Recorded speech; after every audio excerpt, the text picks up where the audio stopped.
Pernyataan mengejutkan datang dari Sebi Sambom, juru bicara yang selama ini dikenal sebagai salah satu suara keras dalam tubuh organisasi Papua Merdeka.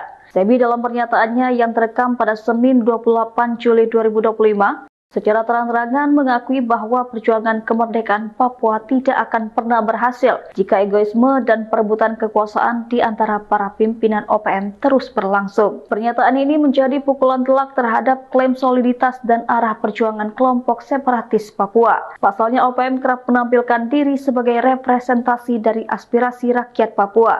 Namun pengakuan dari dalam tubuh mereka sendiri justru membuka borok lama, yakni perpecahan internal, perebutan pengaruh, dan minimnya visi bersama. Pernyataan Sebi pun langsung memicu reaksi dari berbagai tokoh masyarakat Papua. Markus Wenda, tokoh adat asal Wamena, menyebut bahwa pengakuan tersebut adalah konfirmasi nyata bahwa OPM tidak pernah memiliki fondasi perjuangan yang kokoh. Menurutnya, rakyat Papua sudah terlalu lama menjadi korban dari konflik berkepanjangan yang sejatinya lahir bukan karena perjuangan ideologis yang murni, melainkan karena konflik internal elit separatis yang haus legitimasi dan kekuasaan.